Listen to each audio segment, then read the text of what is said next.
Não tá, né? Mas é o que está dando para a gente fazer esses dias, nesse tempo difícil de pandemia, né? Vamos lá. Compartilhando slides com vocês. Deixa eu dar maximizar minha tela. Então, novamente, bom dia a todos, né? Vamos aí continuar com os nossos estudos da parte de eletroquímica, né? Na aula de hoje a gente vai focar bastante na parte de eletrólise, mas não sem antes retomar um pouco do assunto que a gente vinha conversando e discutindo nas aulas anteriores, né? A gente vinha falando, então, basicamente de reações de óxido-redução, né? As reações de óxido-redução não existem uma sem a outra. Se alguém está oxidando é porque alguém está reduzindo, né? E nada mais é do que reações químicas que envolvem transferência de elétrons de um elemento químico para outro, né? A gente tem um elemento que perde elétrons, enquanto a gente tem um outro elemento que acaba recebendo esses elétrons. A transferência de elétrons de uma espécie para outra. Aí tem a regrinha do Porre, né? Que foi a primeira regrinha que a gente viu, que diz que quem perde o elétron está sofrendo a oxidação. E quem recebe os elétrons é porque está sofrendo a redução, né? Lembrando que quem sofre oxidação é o agente redutor e quem sofre redução é o agente oxidante, né? Então, basicamente foi isso daí que a gente havia conversado, né? E aí existem várias reações que nos cercam que nada mais são do que reações de óxido-redução, né? Por exemplo, quando a gente tem uma tubulação de ferro, aquela tubulação ela vai enferrujando com o passar do tempo, está acontecendo ali oxidação. É uma reação de óxido-redução, né? Tem alguém que está oxidando e tem alguém que está reduzindo ali naquele local, né? Na fotossíntese ou na respiração celular, né? Também é exemplo de reações de óxido-redução, assim como as pilhas que a gente estudou na última aula, os processos de corrosão são exemplos de reação de óxido-redução. Inclusive, a gente fez um exercício de uma reação de óxido-redução que é utilizada pelas polícias para ver se a pessoa ingeriu ou não bebida alcoólica. O teste do bafômetro, que a gente fez o balanceamento da reação com o dicromato de potássio lá, nada mais é do que uma reação de óxido-redução, né? Cromo 6 e cromo 3, que sofre o processo, e o carbono também provindo do etanol, se a pessoa ingeriu, é que faz a reação poder acontecer, né? Então, se tem alguém perdendo elétrons, é porque necessariamente alguém vai estar recebendo esses elétrons que outra espécie está perdendo. Ou seja, se tem alguém que está oxidando, necessariamente vai ter alguém que estará reduzindo. Não existe oxidação sem redução e nem redução sem oxidação.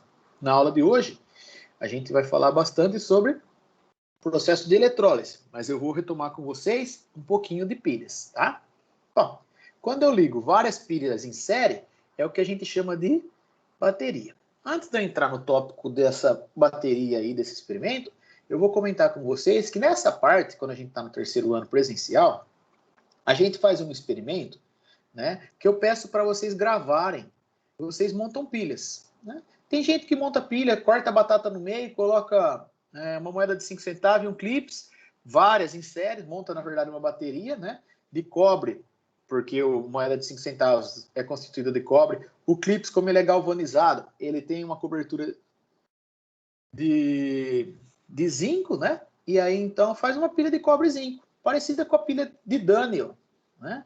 E aí, através dessas pilhas ligadas em série, consegue, por exemplo, ligar um LED ou ligar uma calculadora, né? Mas como a gente está nesse momento de pandemia, eu optei por não passar esse trabalho para vocês, para evitar, né? Ah, então tem que montar, vai montar onde? Vai se juntar para montar? Então, em relação a isso daí, eu optei por não propor esse trabalho para vocês fazerem, né? É um trabalho que demanda até um certo tempo, né? E como a gente sabe, o tempo está escasso, vocês têm bastante atividade que o pessoal está propondo, né? Então, eu optei por não passar esse trabalho, mas quem tiver curiosidade, pode entrar no YouTube, digitar lá, né? Pilha de batata, pilha de limão, né? E aqui eu trouxe para vocês o exemplo da bateria de latinha, né? quando são montados um sisteminha assim, com várias baterias, com várias latinhas, né? Tira a tampinha da latinha, dentro coloca um charutinho de papel higiênico recoberto com um fiozinho de cobre, e aí você está nada mais, nada menos do que montando uma bateria que a gente tem alumínio e cobre, tá? Vai ser uma bateria de alumínio e cobre, e que, por exemplo, ligada em série, tem energia suficiente para fazer um motorzinho girar, e aí poderia, por exemplo, funcionar como um ventilador, né? Lembrando que pilhas são processos espontâneos, né? Ou seja, ocorrem naturalmente, o potencial da reação global maior do que zero, né? Na pilha a gente tem o polo positivo e o polo negativo. O polo positivo da pilha é chamado de cátodo e o polo negativo da pilha é chamado de ânodo. Lembrando, além do porre, a gente tem o CRAL, né? Porque o cátodo reduz e o ânodo oxida, beleza? Então, porre, quem perde elétrons oxida, quem recebe elétrons reduz. CRAL, o cátodo reduz e o ânodo oxida. Bom, no caso da bateria de latinha, que é esse experimento que eu ilustrei no canto da tela, a gente tem alumínio e cobre que vai fazer uma pilha acontecer e gerar energia, né? As pilhas transformam energia química em energia elétrica. Então eu peguei aqui a semi-reação, nesse caso é de redução, porque o alumínio está indo de mais 3 para 0, o NOx está diminuindo, então está sofrendo redução, e o valor do potencial de redução dessa reação química aqui, ó. Alumínio mais 3 elétrons indo para alumínio metálico, o potencial de redução é igual a menos 1,66 volts, tá? E como aqui dentro a gente tem um charutinho de cobre, cobre mais 2 elétrons indo para cobre, e o potencial de redução do cobre, nesse caso, é mais 0,34 volts. Se a gente observar nesse caso aqui, né, o alumínio ele não tem muita vontade de sofrer o processo de redução, tanto que o valor dele é até negativo. Enquanto que o cobre, o valor do potencial de redução é mais 0,34 volts. Como na pilha é um processo espontâneo e o potencial tem que ser maior do que zero, então o cobre irá sofrer a redução, enquanto que o alumínio vai sofrer o processo contrário, que vai ser a oxidação. Essa eu vou inverter e transformar em oxidação, para depois, na hora que eu somar o potencial da redução com o potencial da oxidação, dê um valor maior do que zero. Porque se dá um valor maior do que zero, indica que da reação global, um valor maior do que zero, indica que a transformação é espontânea. E pilhas são processos espontâneos. Bom, então vamos lá, né? O polo positivo vai sofrer redução. Então, o polo positivo, o cátodo, vai sofrer a redução. Eu copiei a equação. Cobre mais 2 elétrons. Isso, professor, se eu copiasse essa, tá? Se você copiasse essa sofrendo redução, você ia ter que colocar essa para sofrer oxidação. Aí, ao inverter essa, você ia inverter o sinal aqui para negativo. Quando você somasse os potenciais, ia dar um potencial menor do que zero. Não é um processo espontâneo, então não poderia ser uma pilha. Então, para ser pilha, eu devo, no final da história, o potencial da reação, o potencial da equação global tem que ser maior do que zero. Então, eu mantenho a maior e inverto a menor, no caso das pilhas e baterias. Por isso que eu mantive a redução do cobre. Cobre mais 2 elétrons para cobre zero, potencial de redução mais 0,34 volts. E no polo negativo, no ânodo, eu peguei a reação do alumínio e inverti. Porque aqui está de redução, no ânodo eu quero oxidação. Alumínio, formando alumínio mais 3 elétrons, e o potencial de oxidação, inverte o sinal, mais 1,66 volts. Beleza. Se eu quiser escrever a reação global dessa minha pilha, eu tenho que ficar atento com o seguinte. Aqui eu tenho 2 elétrons no cátodo, né? E no ânodo, onde está ocorrendo a oxidação, onde está perdendo elétrons, está perdendo 3 elétrons. As quantidades de elétrons necessitam ser iguais, né? Se fosse 1 e 2, era fácil, era só pegar de cima e multiplicar por 2. Mas agora, 2 e 3, né? Então eu tenho que usar alguma estratégia aí para deixar a quantidade de elétrons iguais. A quantidade de elétron recebida na redução que ocorre no cátodo tem que ser igual à quantidade de elétrons perdida no ânodo, que está sofrendo oxidação, né? Então, o que eu faço? A equação de cima eu multiplico por 3, equação de baixo eu multiplico por 2, porque vai ficar 6 elétrons e 6 elétrons. Eu uso dessa estratégia. Mas eu não multiplico as cargas e nem o potencial. Eu multiplico apenas os coeficientes estequiométricos. Então, essa eu vou multiplicar por 3 e essa eu vou multiplicar por 2. Olha lá. 3 cobre mais 2, mais 6 elétrons, formando 3 cobres metálicos. Potencial não multipliquei. No ânodo, multipliquei de baixo por 2. 2 alumínio metálico, formando 2 alumínio mais 3. A carga não multiplica. Mais 6 elétrons. Pronto. Agora a quantidade de elétrons está igualada. A quantidade de elétrons que está sendo recebida no cátodo está igual à quantidade de elétrons que o ânodo está doando, né? Então eu posso cancelar as quantidades de elétrons e descrever a minha equação global. Fica o que na minha equação global? Antes da seta. 3 íons cobre mais 2, mais 2 alumínios metálicos, formando 3 cobre metálico, cobre 0, mais 2 alumínio mais 3. O cobre está indo de mais 2 para 0, está reduzindo. O alumínio está indo de 0 para mais 3, está oxidando. Presta atenção que o jeito que eu desenvolvo o raciocínio, a minha fórmula para calcular o potencial, basta você somar o potencial de redução mais o potencial de oxidação. Por quê? Eu vi gente que deve ter visto em livro, deve ter visto em algum outro lugar, um outro jeito de calcular o potencial, né? Que se você aplicar corretamente também vai dar certo, né? Só que aí coloca mais um menos o outro e aí calcula aqui e acaba fazendo coisa errada, né?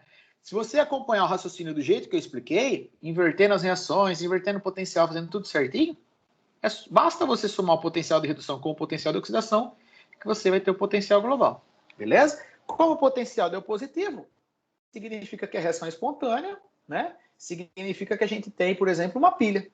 Se eu tivesse optado por inverter a reação do alumínio, a reação do cobre, né? Ia ficar 2 potenciais negativos e quando eu somasse ia dar menos 2 volts. Aí não é uma reação espontânea, não é uma pilha, nem uma bateria. Beleza? Bom, vou fazer um adendo importante aqui para comentar com vocês a respeito de algumas pilhas, né? E até bateria de celular, bateria de computador, né? Tem alguns lugares que fazem a coleta desses lixos eletrônicos, né? Por quê? Algumas pilhas, principalmente mais antigamente, elas continham contaminantes inorgânicos, continham cádmio, chumbo, né? Então, se fosse descartada de maneira incorreta, ia para o lixão, podia parar no lençol freático, né? A bateria de celular, bateria de computador, esses lixos eletrônicos, podem conter esses contaminantes inorgânicos e esses podem ser disponibilizados na natureza. Então, é por isso que a gente tem que tomar cuidado quando a gente vai fazer o descarte de uma pilha, de uma bateria, né? Tem no shopping, às vezes tem coletor de pilhas. Alguns supermercados já têm também coletores de pilhas e de baterias para tentar diminuir o impacto sobre o meio ambiente, né? Então, principalmente as pilhas mais antigas, elas continham concentrações desses contaminantes inorgânicos que já foram chamados de metais pesados, mas hoje a gente não chama mais de metal pesado, a gente chama de contaminantes inorgânicos, tá? Então, tem que tomar cuidado com a disposição dessas substâncias no meio ambiente. Para não virar contaminação, para a gente não vir se contaminar com metais pesados aí. Beleza? Por exemplo, numa cidade interior de São Paulo, né, tinha uma fábrica de bateria e eles não estavam descartando corretamente essas baterias continham chumbo, né? Então aconteceu que houve uma contaminação muito grande do lençol freático daquela cidade e, consequentemente, da região com o metal pesado chumbo, né? Com o contaminante inorgânico chumbo, né? Então são coisas aí que a gente tem que tomar cuidado porque eles são bioacumulados no nosso corpo e podem vir a trazer uma série de doenças à medida que a gente vai ingerindo ou entrando em contato com esses metais contaminantes. Beleza? Bom, essa é a bateria da latinha, né? O experimento é simples, facinho de fazer. Potencial maior do que zero significa que reação é espontânea, né? Sempre quando a gente tem potencial maior do que zero, são reações espontâneas. E quando a gente tem potencial menor do que zero, são reações que não são espontâneas. Nessas reações não espontâneas, a gente precisa de energia para fazer essa reação acontecer. Porque se a gente não fornecer energia, não vai ocorrer a reação. Então a gente fornece uma energia, seja utilizando uma bateria, ou seja utilizando uma tomada, para fazer uma reação não espontânea acontecer. E na aula de hoje, a gente vai focar na reação de eletrólise. A reação de eletrólise é um exemplo de reação não espontânea, né? Ela apresenta potencial menor do que zero. Basicamente, a gente tem dois tipos de reações de eletrólise. A gente tem a eletrólise ígnea. Na eletrólise ígnea, a gente tem apenas o nosso eletrólito fundido, né? Então, se for a eletrólise ígnea do NaCl, o que é um eletrólito fundido? É o nosso eletrólito no estado líquido. É fácil passar o cloreto de sódio, sal de cozinha, para líquido? Não, não é fácil passar o sal de cozinha. Requer para estado líquido. Fundir ele é muito complicado, porque a temperatura de fusão do sal de cozinha ela é aproximadamente uns 850 graus Celsius. Então, eu teria que elevar a temperatura até 850 graus para poder passar o NaCl de sólido para líquido.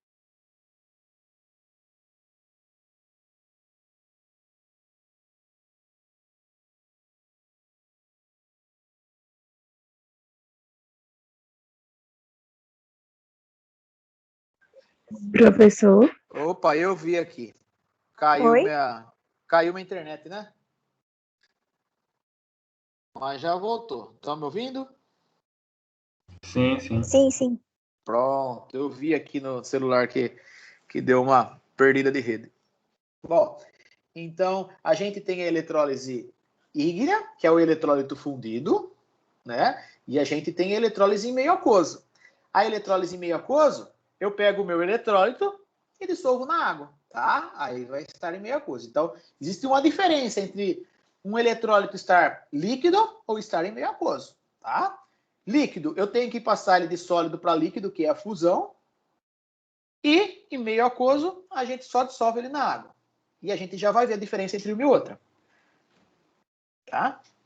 Então, a eletrólise são processos que vão utilizar energia externa para fazer uma reação que não é espontânea poder acontecer.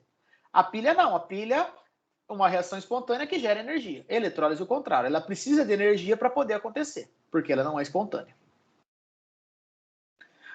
Bom, a eletrólise, ela tem uma pequena diferença das pilhas, tá? Além dessa grande diferença que uma gera energia e outra precisa de energia para acontecer, na eletrólise, o cátodo a gente chama de polo negativo e o ânodo a gente chama de polo positivo. É o contrário da pilha, tá?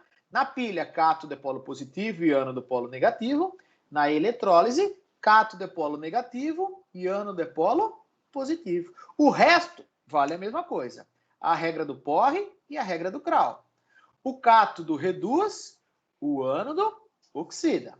Pronto, Crown vale. Porre, quem perde elétrons oxida, quem recebe elétrons reduz. Também vale. A gente tem a inversão no sinal do cátodo e do ânodo apenas. Beleza? Então, na eletrólise, o cátodo é o polo negativo, continua sofrendo redução, e o ânodo é o polo positivo e vai sofrer a oxidação. Então, vamos lá. O porre e o Crown continuam valendo na eletrólise também. Como eu falei, a gente tem a eletrólise ígnea, onde a gente tem apenas o nosso eletrólito fundido. Por exemplo, se eu pegar e fizer a eletrólise ígnea do NaCl, eu só vou ter os íons oriundos do meu eletrólito. Então, eu só vou ter íons Na+, e íons Cl-. A gente consegue fazer no laboratório de química que a gente tem disponível uma eletrólise ígnea do NaCl? Não, porque a gente não consegue chegar na temperatura de 850 graus no nosso laboratório hoje. Mas a eletrólise ígnea em meio aquoso do NaCl você consegue fazer na sua casa. Basta você ter uma fonte que pode ser, por exemplo, um carregador de celular ou um carregador de notebook. Tá? Na eletrólise ígnea você só vai ter Na+ e Cl- oriundos do seu eletrólito. Na eletrólise em meio aquoso, além de você ter os íons do seu eletrólito, se fosse eletrólise em meio aquoso do NaCl, você ia ter Na+ e Cl- o seu eletrólito, mas você tem também, disputando para sofrer o processo de oxidação ou de redução, os íons oriundos da água. Lembra do equilíbrio da água? H2O formando H+ e OH-. Então, além de você ter os íons do eletrólito, você vai ter o íon H+ e o íon hidroxila, OH-, que é oriundo da altionização da água. Tá? Então, essa é a diferença entre elettrólise ígnea e elettrólise em meio aquoso. Isso vai levar a vários desdobramentos que a gente já vai conversar nos próximos slides. Eu vou começar pela elettrólise ígnea, que ela é mais fácil de acontecer, mais fácil de entender, mas mais difícil de acontecer porque a gente precisa trabalhar com temperaturas muito altas, né? Consequentemente, demanda uma grande quantidade de energia. Para uma indústria que trabalha com eletrólise ígnea, o gasto de energia é extremamente alto, né? Se ela conseguir fazer eletrólise em meio aquoso daquele eletrólito e obter os produtos que ela quer, legal. Se ela precisar trabalhar do meio de eletrólise ígnea, tem algumas indústrias que trabalham com eletrólise ígnea, porque para obter aquele metal da forma pura, ela precisa de eletrólise ígnea mesmo. Então, vamos aplicar eletrólise ígnea. Consequentemente, o processo vai ser muito mais caro. Mas vamos conversar de cada uma dessas formas aí. Bom, vou começar então a eletrólise ígnea do NaCl. Desenhei aqui, ó, no cantinho um esquema que representa então a minha cuba eletrolítica para fazer a minha eletrólise ígnea. Beleza? Eu tenho aqui uma bateria, poderia ser uma tomada, né? Eu tenho o polo positivo da bateria e o polo negativo da bateria. O polo positivo está ligado a essa placa aqui. Então, o polo positivo na eletrólise é chamado de ânodo. Então, aqui, positivo é o ânodo. O polo negativo da eletrólise é denominado de cátodo. Então, aqui eu tenho o polo negativo, aqui eu tenho o cátodo. Aqui eu tenho o meu composto iônico, o NaCl, o meu eletrólito, mas ele está fundido, tá? Temperatura alta, ele passou de sólido para líquido, então aqui dentro eu só vou ter espécies que são oriundas do meu eletrólito. Então eu tinha o NaCl, dentro do meu sistema eu vou ter íons Na+, e vou ter também íons Cl-. Olha lá, então, dentro do meu sistema, eu vou ter íons Na+, e vou ter íons Cl-. Né? O que vai acontecer na eletrólise? Na eletrólise ocorre o seguinte, os opostos se atraem. As cargas positivas vão migrar sentido o polo negativo para sofrer o processo. Então, os positivos vão vir para o polo negativo, vão vir para o cátodo, e no cátodo a gente tem redução. Então, os positivos vão vir para cá e vão sofrer redução. Os íons negativos vão migrar para o polo positivo. Então, vão migrar para cá. Vão migrar para o ânodo. E aí, os íons negativos no ânodo, o ânodo sofre oxidação, CRAO. O cátodo vai sofrer redução e o ânodo vai sofrer oxidação. Então, vai ocorrer o seguinte, ó. Polo positivo, o ânodo, polo negativo, o cátodo, o inverso da pilha. Mas continua, o cátodo reduzindo e o ânodo oxidando. Então, a gente vai ter o quê? No polo negativo, vai a espécie positiva. E no polo positivo, vai a espécie negativa. Olha lá. No polo positivo, foi a espécie negativa. E no polo negativo, foi a espécie positiva. A espécie positiva no cátodo vai sofrer a redução, a espécie negativa no ânodo vai sofrer a oxidação. Então, olha lá, o Na+ foi no cátodo, se foi no cátodo vai sofrer a redução, o Cl- foi no ânodo, e se foi no ânodo, CRAO, no ânodo a gente tem oxidação. E agora eu vou poder escrever as reações da minha eletrólise. O sódio vai sofrer redução nessa eletrólise ígnea e o íon cloreto vai sofrer a oxidação. Próximo slide. Eu coloquei aqui uma tabela de potencial para a gente poder observar. Mas primeira coisa, vamos pegar essa tabela, vamos analisar essa tabela, ver o que está acontecendo nela. O lítio está indo para lítio+, está indo de 0 para +1. O NOx está aumentando. Se o NOx está aumentando, essa é uma tabela de oxidação. O bário está indo de 0 para mais 2. O NOx está aumentando.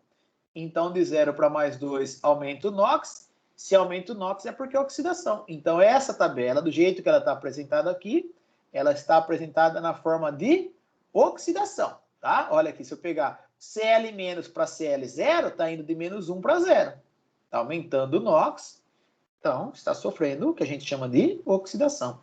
Mas na nossa eletrólise ígnea, pronto, já analisamos a tabela, a nossa eletrólise ígnea está falando o seguinte, o Na- vai sofrer redução. O Cl- vai sofrer oxidação. Então, eu vou lá e vou escrever essas reações. No cátodo, polo negativo, vai o Na+. O Na+ vai sofrer redução. Vamos escrever a semi-reação de redução do Na+. Lembrando que aqui é oxidação, então se for redução eu tenho que inverter essa daqui, ó. De 0 para mais 1 está oxidando. Eu não quero redução? Então eu vou colocar de mais 1 para 0. Na mais um elétron dando Na, invertido, de mais 1 para 0 está reduzindo, mas se eu inverto a reação eu também tenho que inverter o potencial. Era mais 2,71, foi para menos 2,71 volts. Pronto, já descrevi o que está acontecendo no cátodo. Não existe redução sem oxidação. No cátodo a gente está tendo redução e no ânodo a gente está tendo oxidação. Oxidação de quem? Do íon cloreto. Vamos procurar o íon cloreto aqui na tabela? Opa, aqui embaixo. 2 cloretos formando Cl2 mais 2 elétrons, menos 1,36. Pronto, vamos lá. A reação no ânodo. A semi-reação que ocorre no ânodo é a do cloreto. 2 cloretos formando Cl2 mais 2 elétrons. Copiei a reação. Potencial copiei também, menos 1,36 volts. Tem um pequeno probleminha aí. A quantidade de elétrons que está sendo recebida no cátodo está diferente da quantidade de elétrons que está sendo perdida no ânodo. Então, eu tenho que ajustar a quantidade de elétrons. Para isso, basta eu pegar a equação de cima e multiplicar por 2. Vai ficar 2Na+, mais 2 elétrons, formando 2Na. O potencial não deve ser multiplicado, apenas os coeficientes estequiométricos. Então, vamos lá. Aqui, fazer o ajuste dos elétrons. Multipliquei a de cima por 2, mantive a segunda equação. Posso cortar os elétrons e descrever a minha reação global. Então, na reação, na eletrólise ígnea do NaCl, vai ocorrer o seguinte, vai ficar 2Na+, mais 2Cl-, formando 2Na metálico, mais o gás Cl2. Pronto. Somos potenciais, vou ter o potencial da equação global. Menos 2,71 mais menos 1,36 vai dar um potencial de menos 4,07 volts. Potencial negativo, lógico, se desse potencial positivo, você fez errado. Porque se é eletrólise, o potencial tem que ser negativo. Se é pilha, o potencial tem que ser positivo. Pilha é processo espontâneo, eletrólise é processo não espontâneo.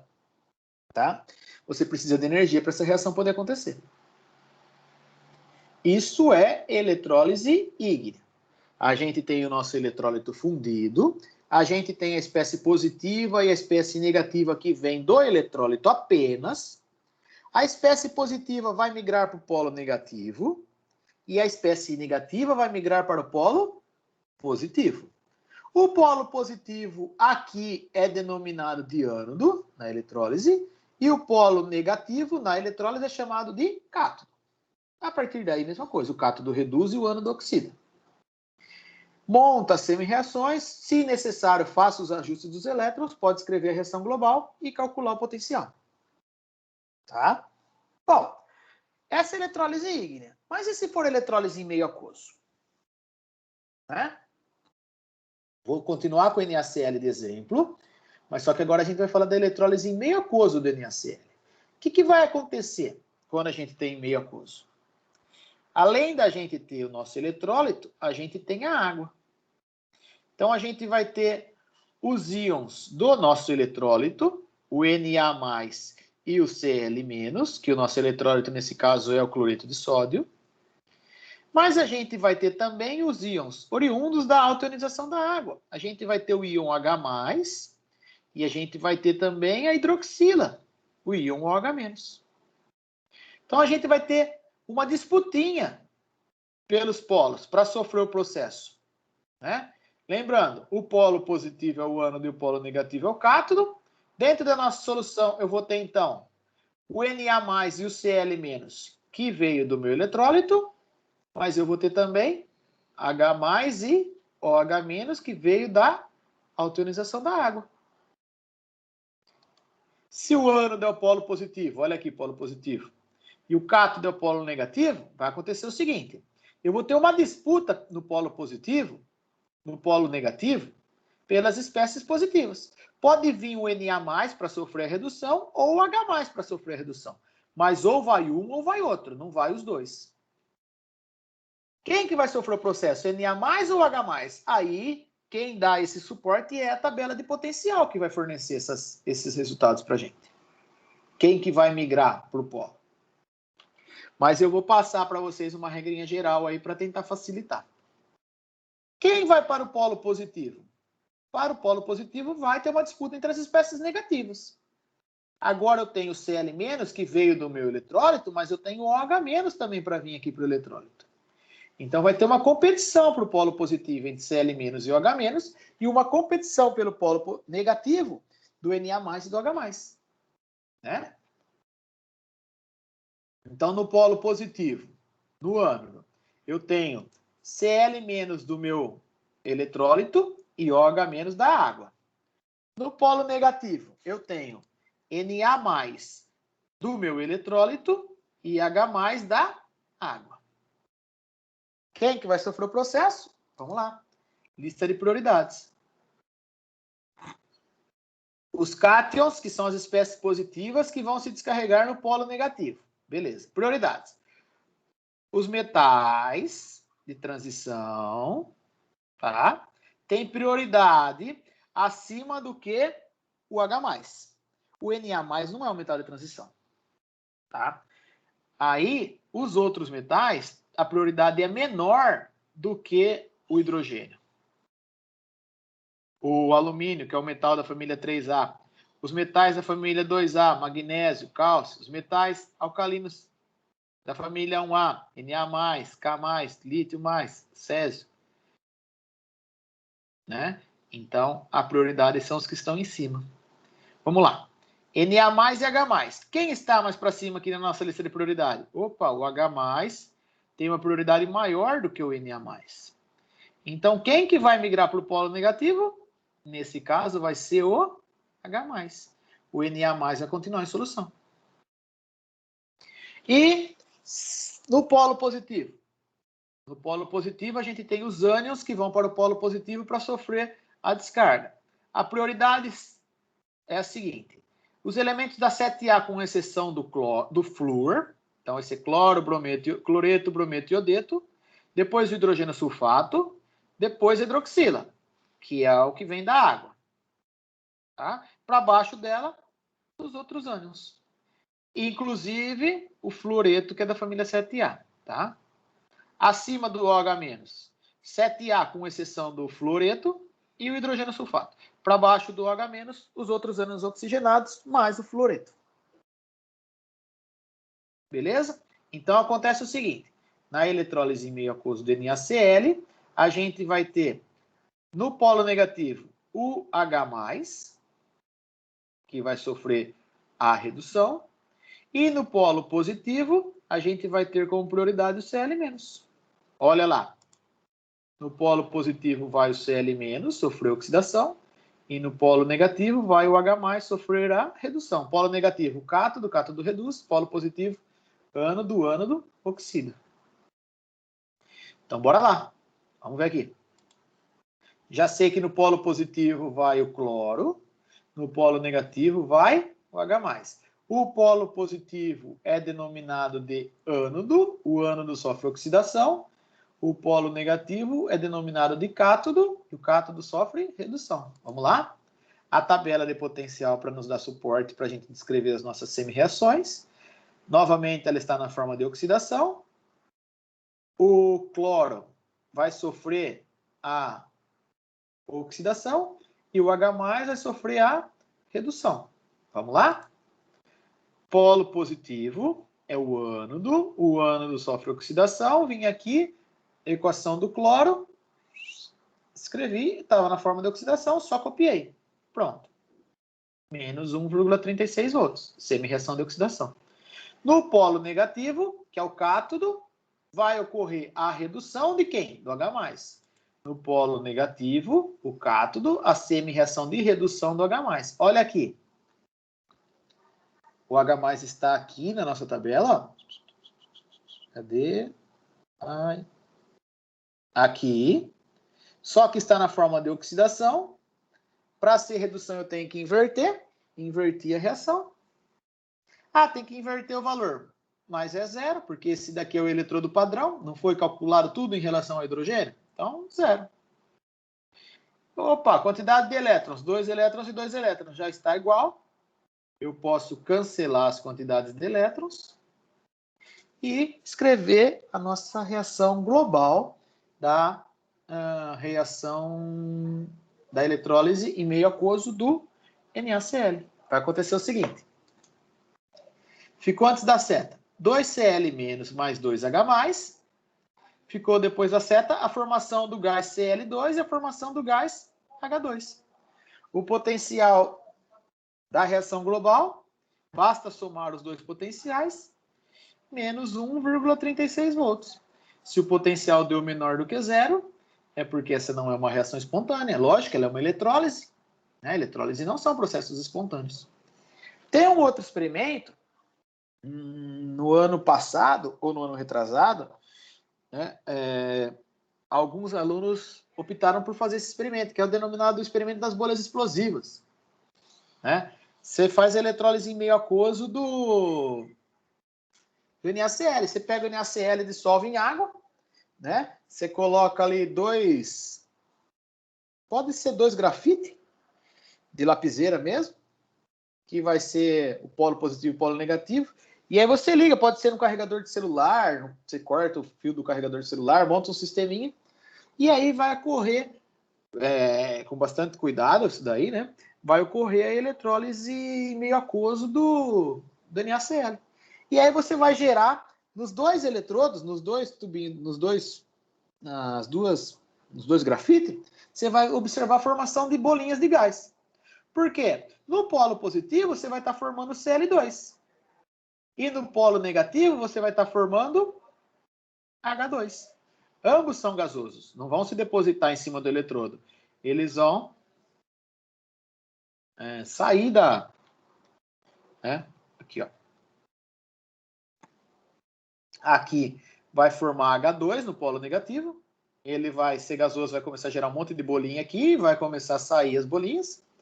Aqui vai gerar Cl2, né? Também vai começar a gerar um monte de bolinha de Cl2 e ele vai sair. Se você captar esses gases e levar para um outro sisteminha, você pode levar para uma bacia ou um copinho que tenha água e detergente, que aí vai começar a formar umas bolhas.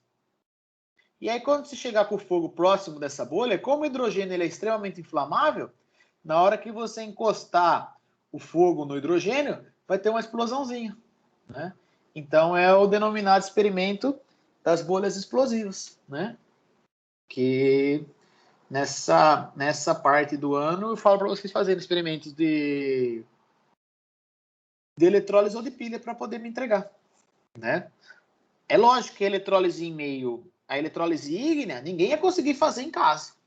Né? Já a eletrólise em meio aquoso a gente consegue fazer. Mas se eu tenho uma indústria, e o objetivo da minha indústria é gerar Na+, tá? Eu tenho que produzir sódio metálico para fornecer para alguém que utiliza sódio metálico, e eu for fazer eletrólise em meio aquoso, o que vai acontecer? Na eletrólise em meio aquoso, a minha reação global não gera Na+. Não adianta eu querer fazer eletrólise em meio aquoso para gerar Na+. A eletrólise em meio aquoso vai gerar Cl2 e H2.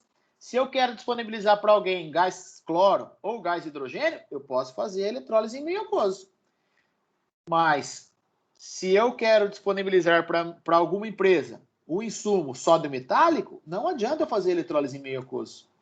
eu vou ter que optar, apesar de caro, fazer elettrólise ígnea do NaCl. Porque é só na eletrólise ígnea que eu vou conseguir produzir o metal Na+.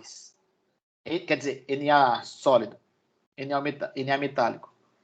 Agora, se eu quero fornecer, se a minha empresa tem o objetivo de fornecer Cl2, gás cloro, para outras empresas que vão utilizar o gás cloro no processo, eu não preciso fazer uma eletrólise ígnea que vai requerer muita energia, vai fazer eu gastar muito para poder passar o cloreto de sódio para fundido, né? Se eu posso só dissolver o cloreto de sódio em água e fazer a eletrólise aquosa, eu também vou gerar o Cl2.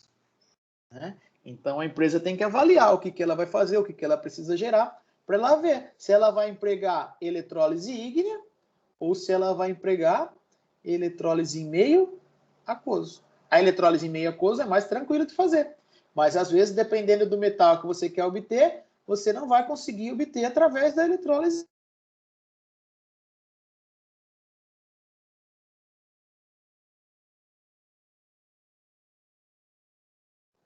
Vai ser ele que vai sofrer o processo, não o seu metal. Tá? Então, a gente tem que tomar cuidado e pensar certinho o que vai fazer. Então, lembrando, eletrólise. Eletrólise apresenta potencial menor do que zero sempre, porque são reações não espontâneas, tá?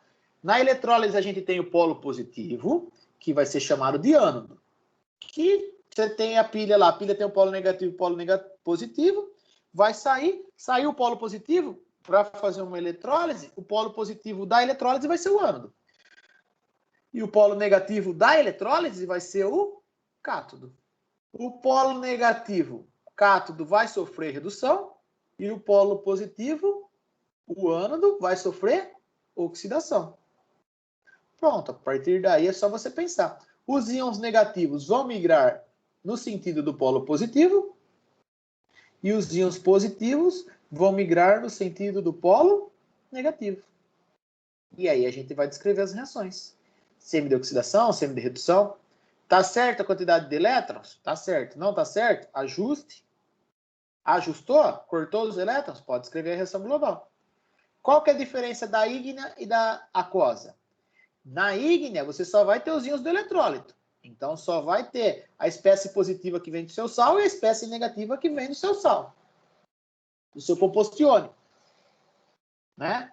E a eletrólise em meio aquoso? Além de você ter o positivo do seu composto iônico, você tem o H+, para ir no polo negativo. Aí você vai ter que ver qual que tem mais prioridade. Os metais de transição, depois o H+, e para baixo os alcalinos terrosos e o alumínio. Lista de prioridade para cátions. Lista de prioridade para ânions. Família 7A, ficou claro que é bromimita antártica. Flúor, cloro, bromo, iodo. Então você tira o flúor, aí fica cloro, bromo, iodo. Aí tem o hidrogênio sulfato, que é o HCO4-. Aí vem a hidroxila e para baixo os demais ânions. Nitrato, fosfato, o fluoreto, que era da 7A, que também fica para baixo da prioridade em relação à hidroxila. E aí a gente acaba montando as nossas situações. Para encerrar, eu vou montar com vocês uma eletrólise em meio aquoso e uma eletrólise ígnea. Só que eu vou montar com outro sal, tá? Eu vou montar com vocês com o KBr. Então eu vou inserir aqui um novo slide. Vou dar um delete. Ô, professor, Pode falar. lá no meio aquoso, que ficou lá o OH-, Isso. e o Na, eles formam alguma coisa ou eles só ficam lá, jogador? Não, eles ficam ali na solução, né? Poderia, por exemplo, se unir e gerar o hidróxido de sódio, né? Mas como eles estão em solução, eles ficam disponíveis ali. O que vai acontecer à medida que vai ocorrendo essa eletrólise em meio aquoso? Olha só o que vai acontecer se você pensar nisso daí. Como o H+ está vindo para cá e está virando H2 e indo embora, vai começar a sobrar quem na solução? Vai começar a sobrar o H-, não vai? Porque H+ está vindo para cá e virando H2. Vai começar a sobrar OH-, então o pH dessa solução, à medida que o tempo vai passando, ele vai aumentar. Porque você vai ter mais hidroxila. Teoria de Arrhenius. Base de toda substância que meia coisa libera OH-. Se você tiver um excesso de OH-, o meio vai estar básico e o pH vai estar subindo, à medida que a eletrólise vai estará acontecendo. Beleza? Bem legal isso aí que você pensou. Bom, então agora eu vou fazer a eletrólise ígnea, só que não vai ser do NaCl. Eu vou inventar, vou colocar um sal qualquer. Aqui eu vou colocar o sal KBr. Pronto. Eletrólise ígnea do KBr. Eu vou pegar a célula eletrolítica aqui para a gente construindo junto o pensamento. Coloquei a minha célula eletrolítica. Se é eletrólise ígnea, eu só vou ter no meu sistema os íons do meu eletrólito. KBr forma o íon K+, a primeira espécie é a positiva. Se fosse MgBr2, aí o magnésio da família 2A ia formar Mg+2, tá? Mas tudo bem, é o KBr, então é o íon K+. O K é da família 1A. E aqui, opa, fiz besteira, não é no slide, é isso aqui. A gente vai ter o íon K+, e a gente vai ter o íon Br-. Pronto. Não vou ter H+, e não vou ter OH-, porque a gente está falando da eletrólise ígnea. Então, vamos lá. Vamos fazer a nossa solução lá. Eu vou ter aqui K+, e eu vou ter aqui Br-. Vai estar cheio. Elevei a temperatura, o KBr, que é sólido, fundiu, virou KBr líquido. Então, eu tenho as espécies K+, os íons K+, e Br-. O que vai acontecer? O ânodo, na eletrólise, é o polo positivo.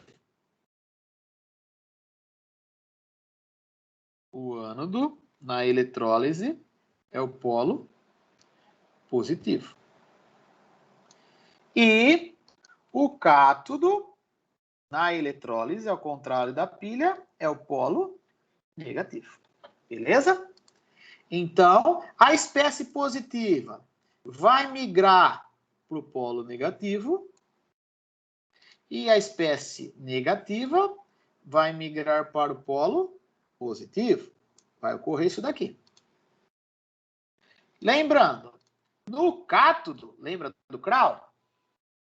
O cátodo sofre a redução.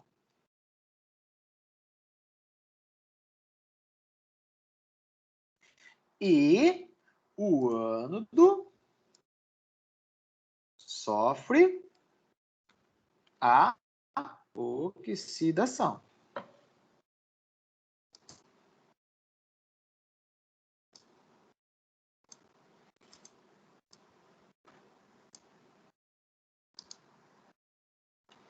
Já entendi o que vai acontecer em cada uma dos meus eletrodos? Já entendi.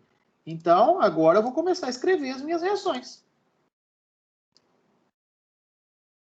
Né? Vamos lá. Eu vou pegar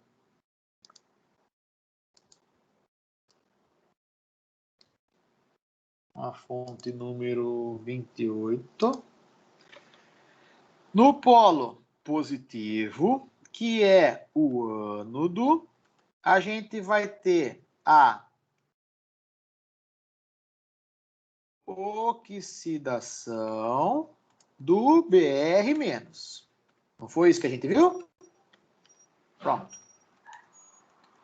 No polo negativo, que é o cátodo, aqui a fonte não está coisada. Pronto. Crau, no cátodo a gente tem a redução.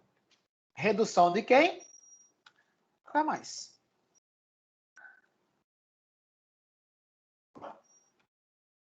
Ó, a participação especial da minha cachorrinha.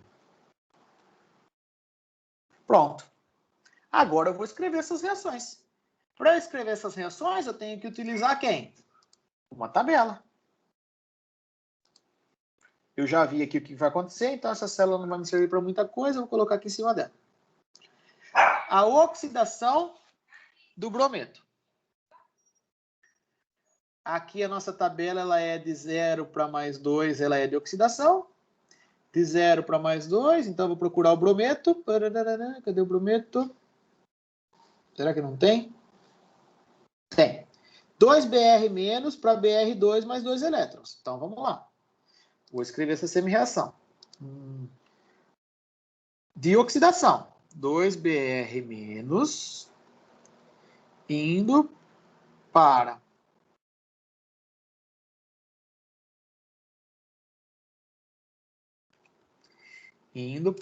Br2 mais 2 elétrons.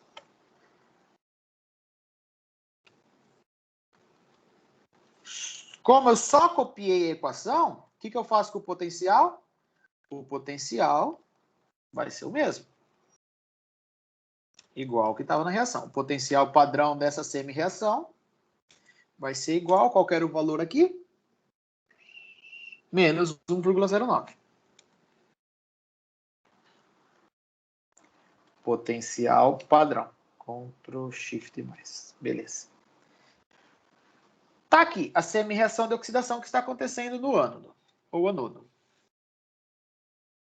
No cátodo ou no cátodo, a gente vai ter a redução do potássio. Aqui a gente tem o potássio indo para potássio mais, de 0 para mais 1, aqui a gente tem oxidação. Mas eu quero a redução, então eu tenho que pegar esse daqui e tenho que inverter. Então vai ser K mais, formando, mais K mais 1 elétron. Estou copiando ela ao contrário.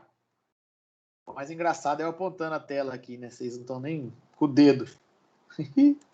Formando K. O potencial dessa daqui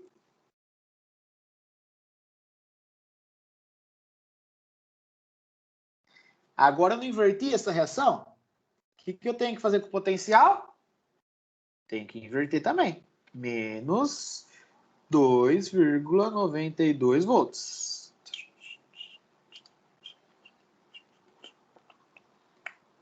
Pronto. Beleza. Agora eu já escrevi a reação de oxidação. Já escrevi a equação de redução. E vou, então, escrever a equação global.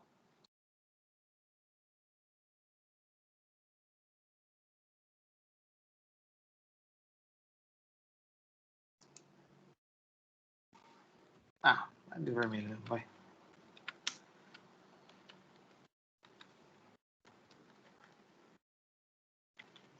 Só que para eu escrever a equação global, vai acontecer uma coisa aí.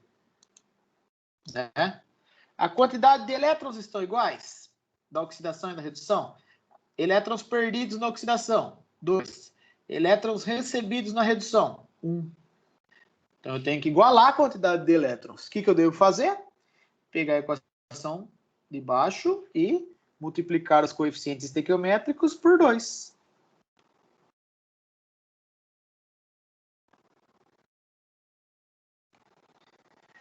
O potencial eu não multiplico por 2, apenas os coeficientes estequiométricos. E agora eu posso escrever a equação global, porque eu posso cancelar a quantidade de elétrons perdida com a quantidade de elétrons recebida. Antes da seta vai sobrar 2K mais 2Br menos, que vai formar potássio metálico mais o gás bromo.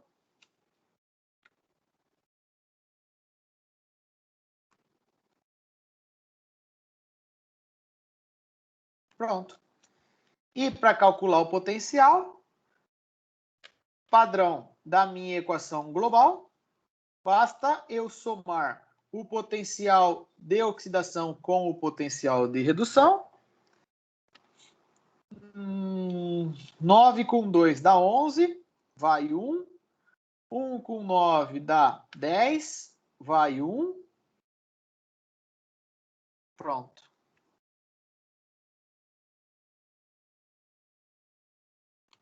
Tá aí. Reação global e potencial. O que vai acontecer na minha cuba eletrolítica? Deixa eu tirar isso aqui. O que vai acontecer na minha cuba eletrolítica? O potássio mais vai virar potássio metálico, ou seja, o potássio mais vai se depositar aqui em cima. O que vai acontecer no meu polo positivo? O Br- vai virar Br2.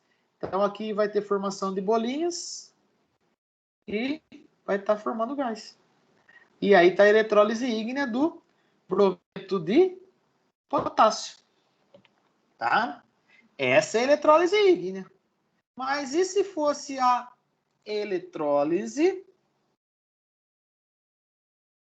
em meio aquoso do brometo de potássio?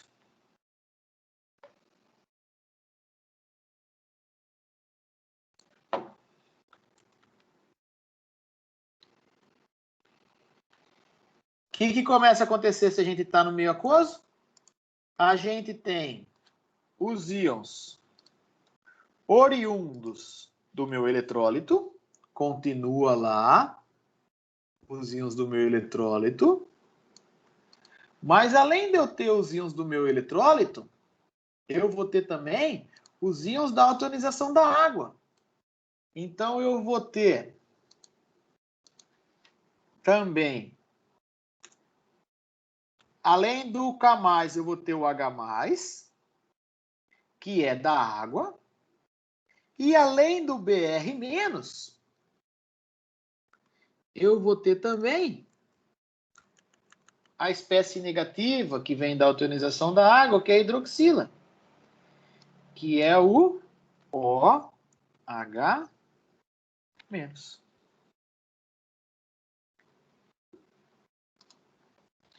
Então, se eu copiar a minha cuba eletrolítica, aqui, lembrando que o ânodo é o polo positivo, olha o positivo aqui, ó. E o ânodo e o cátodo é o polo negativo, a gente vai ter o seguinte: para ir no polo negativo, eu vou ter K+, eu vou ter H+. Para ir no polo negativo, eu vou ter uma disputa entre K+, do meu eletrólito, eletrólito e H+ da água. E para ir no polo positivo, eu vou ter uma disputa entre Br-, que vem do meu eletrólito, e também a hidroxila, que vem da água. Quem tem prioridade? Br- ou H-? Quem tem prioridade? K+ ou H+? Vamos analisar isso daí. Então, vou montar aqui uma caixa um pouquinho maior, colocar uma fonte 28, que fica bom para vocês verem. No polo positivo, que é o ânodo, que vai sofrer a oxidação, porque o cátodo reduz e o ânodo oxida, a gente tem uma disputa entre Br- e OH-. No polo negativo, que é o cátodo, que vai ocorrer a redução, a gente tem uma disputa entre K+ e H+. Vamos lá. No ânodo, quem vai ser prioridade no ânodo? O K+, no ânodo, o Br- ou o H-? Lembrando, flúor fica para baixo do H-, aí fica bromo, iodo, astato, HSO4-, OH-. Depois, os demais ânions. Olha lá, se a gente vier aqui, foi isso que eu acabei de falar. Olha aqui as prioridades.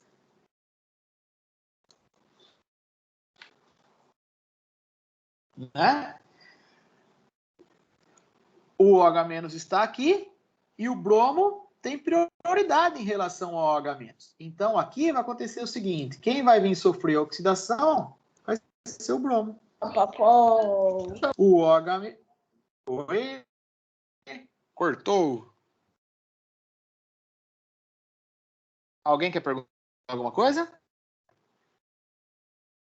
Pronto. Então, o Br- vai sofrer a oxidação no ânodo e o OH- vai continuar em solução. Então, aqui, a oxidação, quem vai sofrer a oxidação vai ser o Br- e não o H+. E a redução? Vamos lá ver a redução. A redução eu tenho K+ e H+. Vamos lá na prioridade. Olha só. Os metais de transição K+, família 3A, família 2A e família 1A. Família 1A e família 2A, e o alumínio está para baixo do H+. Então, a prioridade é quanto mais para cima, maior a prioridade. A prioridade é do H+, de vir aqui o processo. Então, quem vai sofrer o processo não vai ser o K+. Quem vai vir sofrer o processo aqui vai ser o H+. E o K+? O K+ continua na solução. Então, quem vai sofrer a redução vai ser o H+. E agora? Pronto. Agora eu posso escrever as minhas reações utilizando a minha tabela potencial. Oxidação, brometo. Brometo está aqui, a oxidação dele. 2Br-, a tabela a gente já viu que é de oxidação, né? A gente já conversou antes. Formando Br2 mais 2 elétrons. Potencial padrão dessa reação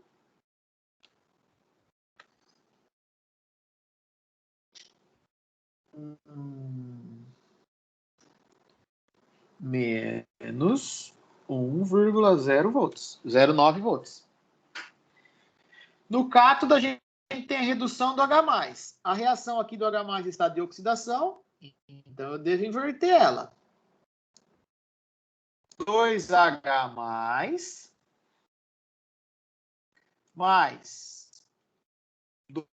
2 elétrons formando H2. Essa é a equação que é o eletrodo que foi o padrão. Então, mesmo eu invertendo, o potencial padrão igual a 0.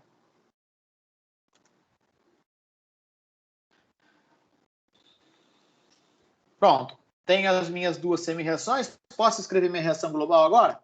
Vamos avaliar aqui. A quantidade de elétrons perdida na oxidação está igual à quantidade de elétrons recebida na redução? Está igual. Então, basta cancelar um com o outro e escrever a minha reação global.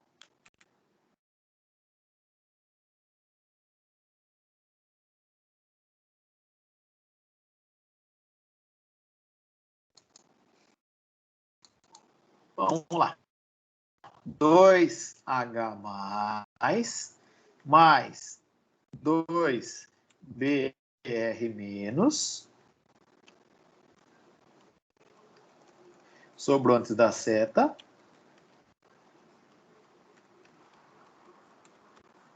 E formou como produto, formou o gás H2. Ctrl mais. E formou também o gás Br2. Calcular o potencial dessa eletrólise ígnea. Potencial padrão da reação global. Basta eu somar o meu das semi-reações. Então, o potencial padrão menos 1,09 volts. Potencial menor do que zero, evidentemente, a gente está falando de eletrólise. Né? Tá aí, ó. No polo positivo vai migrar a espécie negativa, eu tenho as duas, essa aqui tem prioridade. No polo negativo vai migrar a espécie positiva, eu tenho duas agora, porque está em meio aquoso. O H+ tem prioridade em relação ao K+, quem vai ser o H+. Escrevi a semi-reação que ocorre no ânodo de oxidação, escrevi a semi-reação que ocorre no cátodo, polo negativo de redução. Somei as duas e escrevi o que a gente chama de reação global. No polo negativo está sendo formado o gás H2, no polo positivo está sendo formado o gás Br2. Potencial menos 1,09 volts. Está a eletrólise em meio aquoso do KBr. Né? A gente pode mudar o sal, a gente pode fazer de diversas formas, dependendo do que a gente quer produzir. Se a gente quiser produzir ouro, a gente ia ter que usar um sal de ouro. Depositar ouro sobre uma placa, né, fazer uma bijuteria, ou depositar cromo sobre uma placa, como que a gente faz uma cromagem de uma peça, né? Vamos ver aqui. Se eu quiser depositar cromo, tem do cromo aqui ou não? Cromo 3, cromo... tem aqui, ó. Eu vou ter que inverter essa porque eu vou querer cromo metálico. Eu posso fazer CrCl3, fazer eletrólise fundida do cloreto de cromo, fazer a cromagem de uma peça. Se eu quisesse fazer a cromagem de uma peça, eu poderia utilizar esse sal aqui, ó, para fazer a cromagem de uma peça. CrCl3, o cloreto de cromo. Né? Por quê? Quem que o cloreto de cromo vai gerar? O cloreto de cromo. Ele vai gerar o íon Cr+3 e 3 íons Cl-.